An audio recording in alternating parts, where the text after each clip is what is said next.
नमस्कार दोस्तों, मैं हूं विक्रम धूड़ और आज के इस वीडियो में हम डिस्कस करने जा रहे हैं कि जो आइस है वो टॉप टू बॉटम ही क्यों फ्रीज होती है।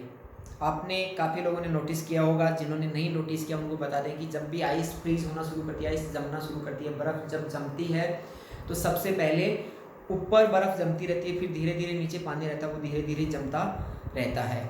तो आइए इसके पीछे जो कॉन्सेप्ट है उसको हम डिस्कस करते हैं। तो सबसे पहले तो ये चीज़ हम जान लेते हैं कि जो पानी होता है, जो वाटर होता है, उसकी जो डेंसिटी, मैक्सिमम डेंसिटी होती है, मैक्सिमम डेंसिटी ऑफ वाटर, पता होगा काफ़ी लोगों को कौन से टेम्परेचर पे होती है, इज एट 4 डिग्री सेल्सियस। जो पानी की मैक्सिमम डेंसिटी होती है वो 4 डिग्री सेल्सियस के ऊपर होती है। उससे अगर आप उसको गर्म करोगे तो भी उसकी डेंसिटी कम होगी। डेंसिटी कम होने का मतलब उसका वॉल्यूम बढ़ेगा। और अगर उसको उससे ठंडा करोगे, उसका टेम्परेचर और कम लेके जाओगे तो भी उसकी जो डेंसिटी है वो घटेगी, उसका वॉल्यूम बढ़ेगा। डेंसिटी ज़्यादा होने का मतलब वो भारी रहेगा, डेंसिटी कम होने का मतलब वो हल्का रहेगा।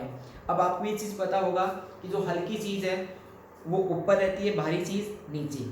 अगर आप कोई भी दो लिक्विड को भी मिक्स कर रहे हो तो उसमें जो भारी लिक्विड रहेगा, जिसकी डेंसिटी ज़्यादा रहेगी, वो नीचे बॉटम की तरफ जाएगा और जिसकी डेंसिटी कम है वो ऊपर फ्लोट करेगा। सेम चीज़ अगर वाटर के ऊपर कोई फ्लोट करती है, कोई वस्तु, कोई ऑब्जेक्ट अगर फ्लोट करता है, पानी के ऊपर तैरता है, तो उसके लिए कंडीशन होती है कि उसकी जो डेंसिटी है वो पानी से कम होनी चाहिए। अगर उसकी डेंसिटी पानी से कम होगी तो अपने आप फ्लोट पानी के ऊपर करेगा। तो यहाँ पर हम जैसे जैसे बर्फ़ जमना शुरू करती है तो ऑब्वियस सी बात है, बर्फ़ जमना शुरू करती है 0 डिग्री सेल्सियस के ऊपर। तो 0 डिग्री सेल्सियस आएगा तो उस कंडीशन में उसकी जो डेंसिटी है वो धीरे धीरे कम होती रहेगी, वो हल्की होती रहेगी। तो आइस पहले सब कुछ पानी है, सपोज जैसे उसका टेम्परेचर कम हुआ, 4 से और कम गया, उसकी डेंसिटी कम होना शुरू हुई, तो वो वाला जो हल्का पानी है वो ऊपर की सरफेस के ऊपर आना शुरू हो जाएगा। अब और उसका अगर हम टेम्परेचर धीरे धीरे उसको और जो एनर्जी है उसको बाहर पुल कर रहे हैं, हीट को और पुल कर रहे हैं, तो उसका टेम्परेचर है वो और नीचे जाने की कोशिश करेगा। तो फिर जो वाटर है वो आइस फॉर्म होने लगेगी, पानी से उसकी बर्फ़ बनने लगेगी, लेकिन वो हल्की होने की वजह से वो उसकी सरफेस के ऊपर जमेगी। इसका वैसे समुद्री जहाँ पे, क्योंकि अपने पास तो ज़्यादा ऐसी जगह नहीं है जहाँ पे समुद्र भी जमता हो, लेकिन जो ठंडे एरिया है वहाँ पे समुद्र का पानी भी जम जाता है।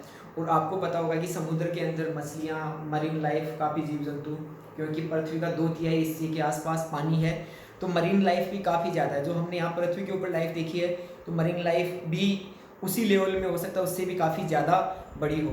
तो अगर बर्फ़ ऊपर जमती है, नीचे फिर भी पानी रहता है, तो वो मरीन लाइफ को सरवाइव करने में काफ़ी मदद करता है। फिर थोड़ा सा इसका हम दूसरा एक पहलू भी देख लेते हैं कि जब पानी को हमने 4 डिग्री सेल्सियस से गर्म करना स्टार्ट करते हैं तो पानी हल्का होता है। हल्का पानी हमेशा ऊपर जाता है। अब पानी को अगर सपोज हमें गर्म करना है तो एक सिंपल सा मेथड हो गया, हमने गैस को ऑन किया और सपोज किसी भी एक बर्तन में पानी रखा, तो पानी को हम गर्म कर रहे हैं, तो गर्म पानी बिकॉज गर्म हो रहा है, इसका मतलब 4 डिग्री सेल्सियस है, तो उसका जो तापमान है, जो टेम्परेचर, वो ज़्यादा ही है। तो जो गर्म पानी है वो ऊपर रहेगा, ठंडा पानी नीचे रहेगा, तो नीचे का जो ठंडा पानी है उसको वापस से हीट मिलेगी तो वो ऊपर जाएगा। तो हमेशा वो रोटेशन बेसिस के ऊपर पूरा का पूरा पानी है वो लगभग यूनिफॉर्मली गर्म हो जाता है।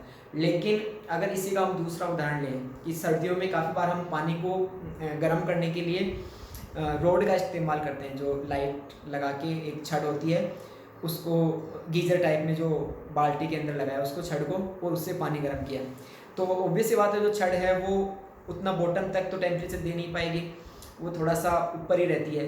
तो उसमें कई बार मैं कहूँ कि थोड़ा सा चोट हो जाती है कि पानी ऊपर से, वो रोड भी ऊपर गर्म कर रही है, पानी गर्म पानी भी ऊपर ही रहेगा, तो ऊपर से हमें काफ़ी गर्म पानी लगता है और पानी नीचे काफ़ी ठंडा रहता है। तो इसमें पानी अच्छे से मिक्स नहीं हो पाता, और जो डेंसिटी वाली बात है उसमें जो ठंडा पानी है उसकी डेंसिटी ज़्यादा है, तो वो पानी अपने आप नीचे रहेगा, गर्म पानी की डेंसिटी कम है तो वो पानी ऊपर रहेगा। तो वो मतलब ऊपर नीचे एक्सचेंज नहीं होगा, पानी ऊपर का पानी ऊपर, नीचे का पानी नीचे। तो इसीलिए उसमें हमें थोड़ा सा ध्यान रखना होता है कि हम पूरा ढंग से गर्म हो जाए, नहीं तो कई बार ऊपर की सरफेस है वो थोड़ी सी वो गर्म हो गई और नीचे का पानी है वो ठंडा रह जाता है। तो आई थिंक ये चीज़ें समझ में आ रही हैं। आपको जो ध्यान रखना है वो ये है कि पानी की जो डेंसिटी होती है वो 4 डिग्री सेल्सियस के ऊपर मैक्सिमम होती है उसके दोनों तरफ ही। अगर उससे ज़्यादा तापमान बढ़ाते हैं तो भी उसकी डेंसिटी कम होती है, वो हल्का होता जाएगा, और अगर उसका तापमान हम कम करते हैं तो भी उसकी डेंसिटी है वो कम होती रहेगी। और बर्फ़ जो बनना शुरू होती है वो 0 डिग्री सेल्सियस के ऊपर बनना शुरू होती है, भाप जो बनती है वो 100 डिग्री सेल्सियस के ऊपर बनना शुरू होती है। आई थिंक ये सारी चीज़ें आपको पता है। तो आपका ये डाउट है, आई थिंक किसी के अगर मन में आ रहा हो तो आज ये क्लियर हो गया होगा। और अगर आपको ऐसे ही कुछ और डाउट आते हैं तो आप लोग कमेंट करके बताइए, हम उनके ऊपर वीडियो बनाने की कोशिश करेंगे। तब तक के लिए नमस्कार।